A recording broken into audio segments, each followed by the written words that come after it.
Hey friends, if you had a chance to choose, would you prefer an ECM motor or a PSC motor? Well, many would choose a PSC motor because many times it's just a bad cap, or even if it is a bad motor, it's not that expensive to replace. Whereas an ECM motor is pretty expensive to replace. Now, I hear people say, well, these always go bad. Well, I hope that by the end of today's video, you're going to see why they go bad and how it can be easily avoided. All right, friends. So I'm doing this thing called POV. I think it stands for point of view. I think the idea is that I want you to see what I'm saying. So that's how we're going to do this video here. But so I got two package units. This package unit here has a PSC motor, and this one here has an ECM motor. But let's start with this one. So first things first is we're going to turn on power.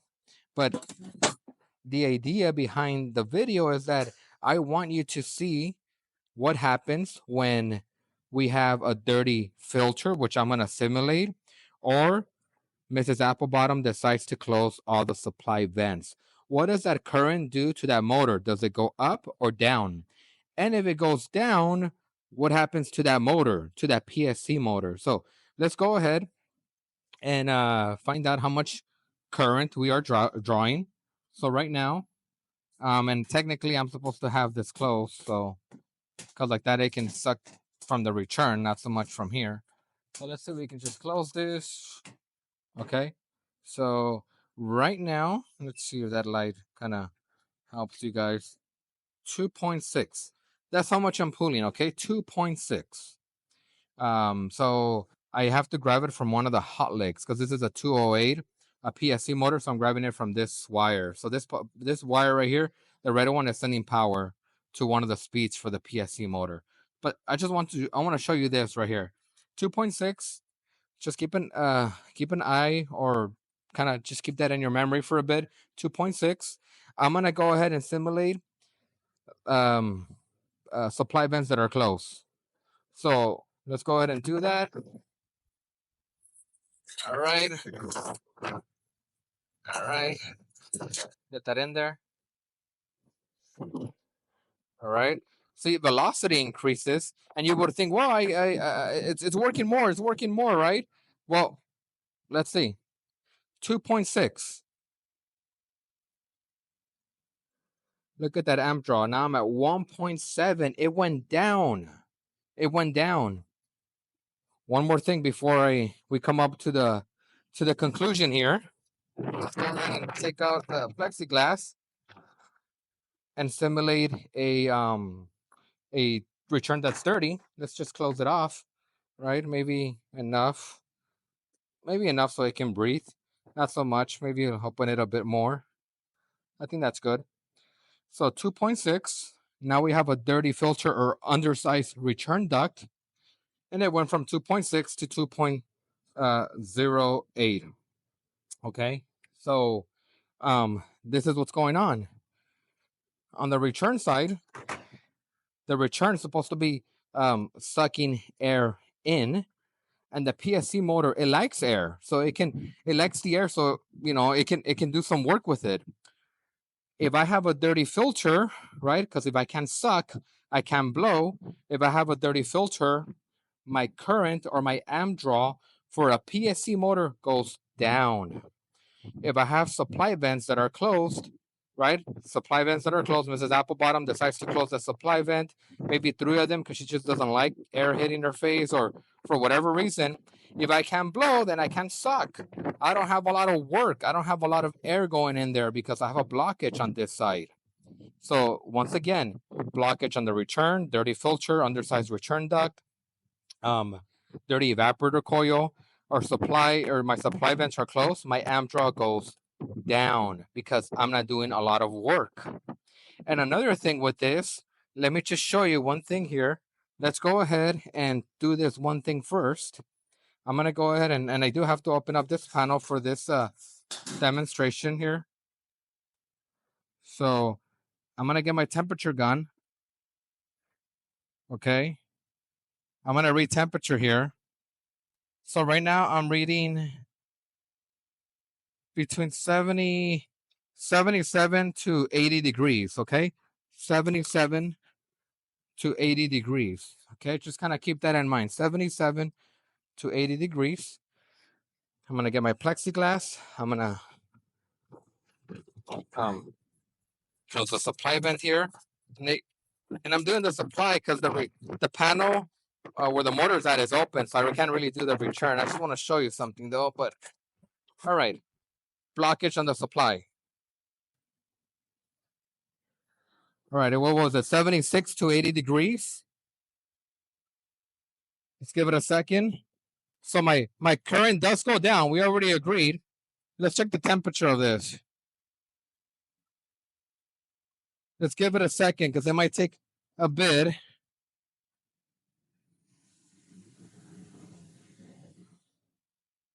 So give it a second. So it fluctuates a lot. But 84, 83. So I'm going between 80 and 86. What is happening is that current is going down, but because I'm not doing any mechanical energy, because I'm not, that motor's not getting any air because there's a blockage on the return or on the supply, that current, instead of it doing mechanical energy, now it's going to become sensible energy.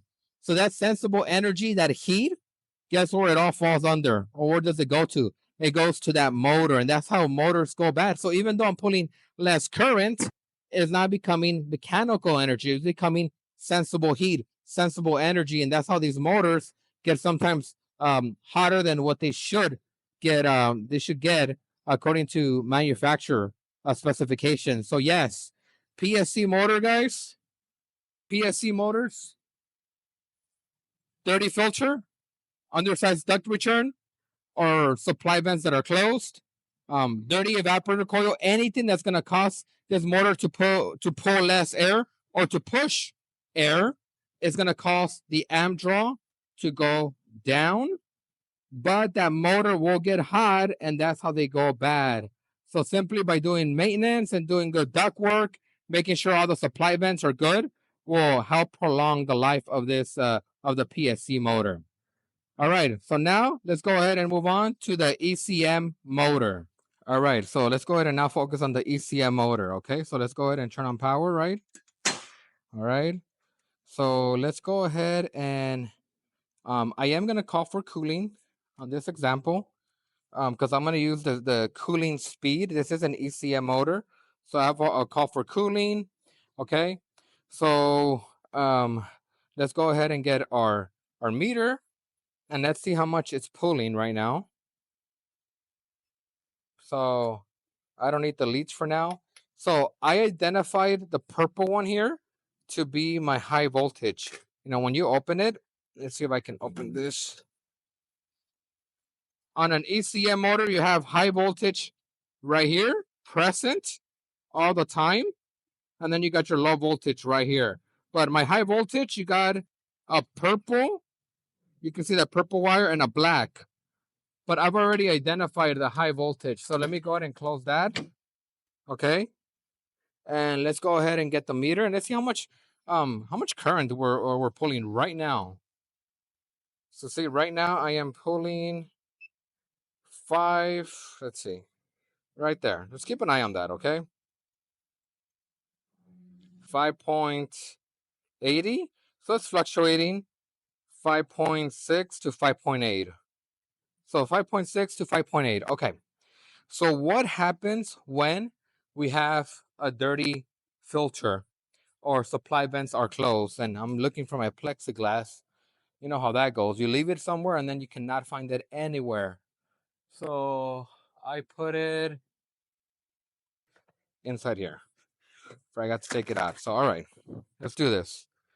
So 5.6 or 5.5 to 5.8, more or less. Let's go ahead and close the return. Okay, I'm closing it, right? You see, sucking air in, pushing out. I closed it almost halfway. So does my current go up or down? Okay, I want you to really pay attention to this. my current is going up because this is a constant torque. It's trying to meet that torque, whatever speed I have it on, or torque rather. It's trying to pull all that air, trying to make up for it. So it's fluctuating now it went from 5.5 to 5.8 to 5.8 to 6.7. You see, 6.5. So it's doing this. It's going up and down. So it is going down, but then it's going up, down and up. And current is heat. Guess what's gonna happen to that base of that ECM motor? It's gonna overheat and it's gonna go bad. But this is what's going on. It tries to meet that constant torque of airflow that it needs to produce, but it's like, man, I got a dirty filter. Let me work a little harder. So then it goes up, then it goes down, it goes up, and that's what messes up an ECM motor. Yes, a $5 filter can mess up a $5,000 to $8,000 ECM motor. You see, so it's going as high as 6 point. See it again, almost 7 amps. That's almost an increase of one complete amp. And the same thing applies for the supply, which let me see if I'm able to do this. Let me see if I could close this. This is gonna be a little bit tricky. I can do it like that. Let's cover it like that, okay? So there is some restriction. It's hitting this, right? So we were, without any blockage, we were pulling 5.4 to 5.8, I believe. And you see, with a little bit of blockage from the supply, we're pulling almost 6 amps. Now, of course, that what I'm blocking right now, you see, 6. So it is pulling. I'm not completely blocking the supply, but yes, with the dirty filter, undersized return duct, or supply vents, my current goes up. So now the motor has to work harder. It needs to pull more amps, and more amps equal more heat, and that's how that base on that ECM motor goes bad. One thing I did notice though, and let's say you have a complete like your return completely collapsed. There's no way that the air's gonna be coming in. Now, not to confuse you guys, I just want to show you something. I want to bring something out. Let's say you completely block it off, completely. Okay, completely. My amp draw, you would think it's gonna skyrocket. It's gonna skyrocket all the way to like 10, or when you're actually cutting off the volume like completely, you're pulling less amps. But this is what I'm trying to get to. Okay? Now, before I get to that point that I want you to remember, yes, when you're completely cutting off, all the supply vents are closed, or your return duct completely collapsed, you are pulling less amps.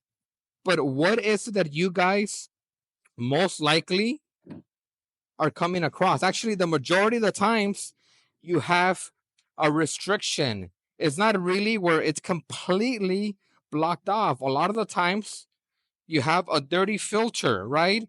A dirty filter. You have a dirty evaporator coil. Maybe you have 1 or 2 supply vents.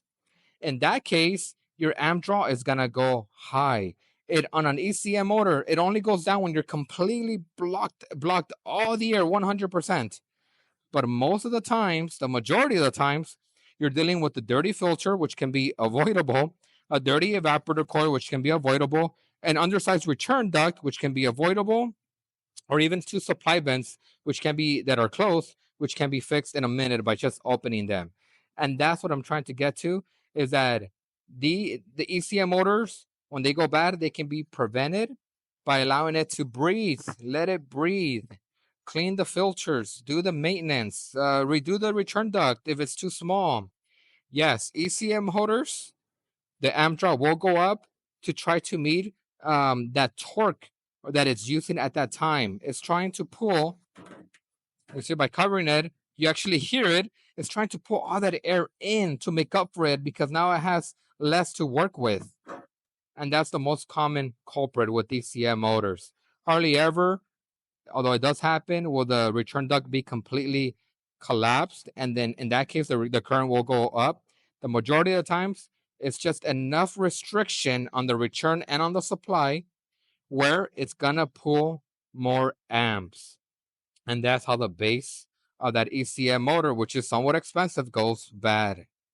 So I hope by having watched this video, it helped you to see how a PSC motor and ECM motors, yes, they move air inside your the indoor section of your house. This one has a capacitor. This one doesn't have a capacitor, but both need air to work. Yes, on this side, you block the return or the supply. Amp draw did go down. On this side, you block off with the ECM motor, block off the return and the supply. Amp draw did go up. It's trying to make up for it. So yes, at the end of the day, both motors need some air. They need to breathe. So even doing bad installation can cause these motors to go bad.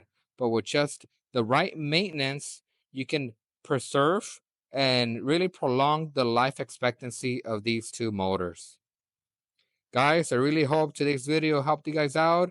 You guys can take that knowledge and start doing some preventative maintenance, changing out filters. And I will catch you guys on the next one.